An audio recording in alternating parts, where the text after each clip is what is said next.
بسم اللہ الرحمن الرحیم۔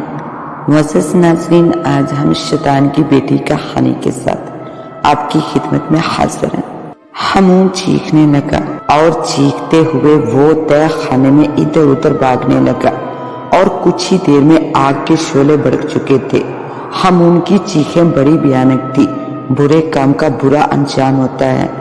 حمون جل کر راکھ ہو گیا تھا، لیکن اس دن ہم سے ایک غلطی سرزد ہو گئی۔ ہمیں گیت کے جسم کو بھی جلا دینا چاہیے تھا، مگر آفاق نے اسے قریبی جنگل میں کہیں دفن کر دیا اور گیت کے دفن کرنے کے بعد زمین بالکل ہموار کر دی۔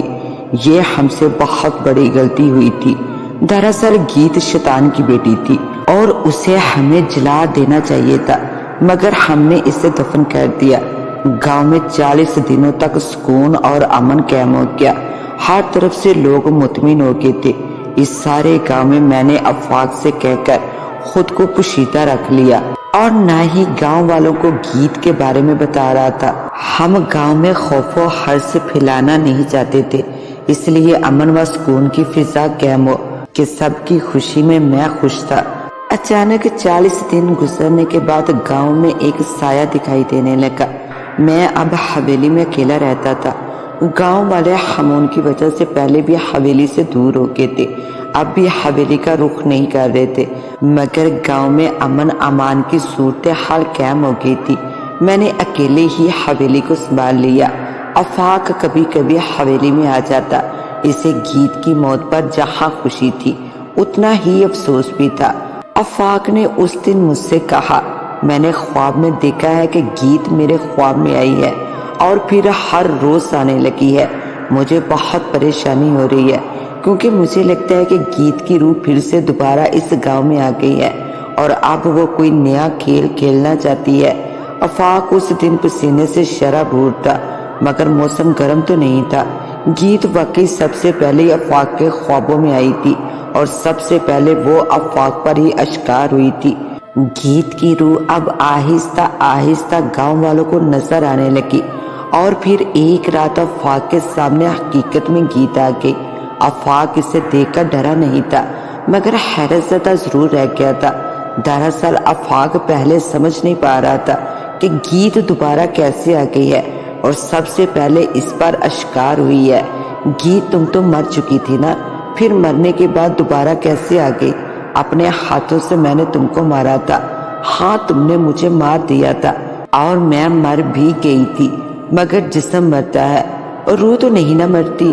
اور میں جو تمہارے سامنے نظر آ رہی ہوں، یہ میری روح ہے۔ تمہاری محبت مجھے کھینچ لائی ہے۔ میں دوبارہ آ گئی ہوں صرف اور صرف تمہارے لیے۔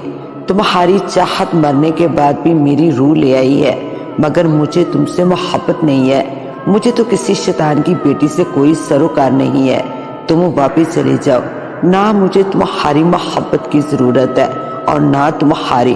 تم اس دنیا کو تباہ کرنے آئی تھی، لوگوں کو گمراہ کرنے آئی تھی۔ آفاق نے دل کی بات کہہ دی۔ آفاق، مجھے تمہاری دلیلیں نہیں چاہیے، میں صرف تمہارے لیے ہی آئی ہوں، بلکہ میں تمہیں مارنے بھی نہیں آئی ہوں۔ مجھے تم سے بدلہ بھی نہیں لینا، مگر میں جا بھی نہیں سکتی، اور اگر میں نے تمہیں چھوڑ دیا تو تم مجھے جلا دو گے یا پھر جہنم میں بھیج دو گے، کیونکہ ایک محبت کی طاقت کو مد نظر رکھ کر میں نے تمہیں چھوڑ دیا تھا، مگر اب نہیں۔ گیت نے غصہ اور محبت سے کہا، گیت، بے شک تم مجھے مار دو، مگر گاؤں والوں کو کچھ مت کہنا۔ بے شک میرے ساتھ جو چاہو سلوک کرو۔ آفاق نے اسے سمجھانے کی کوشش کی۔ اچھا، تو تمہیں گاؤں والے خود سے زیادہ عزیز ہیں؟ میں تمہیں تڑپاؤں گی، جلاؤں گی اور ان گاؤں والوں کا جینا 2 بار کر دوں گی۔ تم دیکھنا اپنی آنکھوں سے میں کیسے اب گاؤں والوں کو مارتی ہوں۔ آفاق زور سے چیخا، گیت، تم ایسا کچھ بھی نہیں کرو گی، ورنہ میں تمہیں جلا دوں گا۔ ٹھیک ہے، پھر تم اپنا کام کرو اور میں اپنا کام کرتی ہوں، دیکھتے ہیں کون تڑپتا ہے اور کون پچھتاتا ہے۔ گیت اچانک غائب ہو گئی۔ صبح یہ سب باتیں مجھے آفاق نے آ کر بتائی۔ میں بھی بہت پریشان ہو گیا۔ تب ہم دونوں سوچنے لگے، گیت دوبارہ کیسے آ گئی ہے؟ کیوں اس کی روح نیست و نبود نہیں ہوتی اور دوبارہ سے گاؤں پر آفت بن کے آ جاتی ہے؟ اس سوال کا جواب ہمیں مل گیا۔ گیت کے جسم کو ہم نے دفنایا تھا پر جلایا نہیں تھا۔ ہمیں گیت کا جسم جلا دینا چاہیے تھا۔ جب یہ نکتہ ہمارے ذہن میں آیا تب تک بہت دیر ہو چکی تھی۔ وہ جگہ آفاق بھول چکا تھا جہاں پر ہم گیت کو دفن کر کے آئے تھے، اور جب تک ہم گیت کے جسم کے ڈھانچے کو نہیں جلاتے تب تک گیت کی روح گاؤں میں موجود رہتی۔ پھر میں نے آفاق کے ساتھ مل کر قریبی جنگل کا رخ کیا، مگر ہمیں پتہ نہیں چل رہا تھا کہ گیت کہاں دفن ہے۔ عفان نے گیت کے جسم کو دفن کرنے کے بعد دفنایا تھا، مگر اس کے دفنانے کے بعد زمین ہموار کر دی تھی۔ پھر اوپر سے 40 دن گزر چکے تھے اور مہینے کے وسط میں مسلسل بارشوں کی وجہ سے جنگلی زمین کسی زمینی میدانی فرش کی طرح ہموار ہو چکی تھی۔ گیت کی روح دوبارہ سے حویلی میں رہائش پذیر ہو گئی۔ میں حویلی کے کوارٹر میں رہائش پذیر تھا۔ میرا کوئی دوسرا ٹھکانہ نہ تھا کہ یہاں سے چلا جاتا۔ اچانک گیت کی روح نے قتل عام کرنا شروع کر دیا۔ وہ اب کھل کر انتقام لینے پر تل گئی تھی۔ صبح سویرے گاؤں میں قہرم برپا ہو گیا تھا۔ 3 نوجوان لڑکوں کی موت ایک ساتھ ہو گئی تھی۔ لوگ شدید ڈرے ہوئے تھے۔ پھر یہ سلسلہ چل پڑا۔ گیت روز کسی نہ کسی کو قتل کر دیتی۔ ایسے ہی لاشیں ملنے لگی، کبھی نوجوان لڑکے کی اور کبھی کبھی حسین لڑکیوں کی۔ آفاق اس صورتحال سے بہت ہی زیادہ پریشان ہو گیا تھا۔ وہ گیت کے جسم کو ڈھونڈ کر اسے جلانا چاہتا تھا، مگر وہ جگہ آفاق بھول چکا تھا جہاں پر گیت کو دفن کیا گیا تھا۔ اس نے اسے بہت ڈھونڈنے کی کوشش کی، مگر اسے وہ جگہ نہ ملی۔ اس نے اپنی کوشش بہت تیز کر دی تھی۔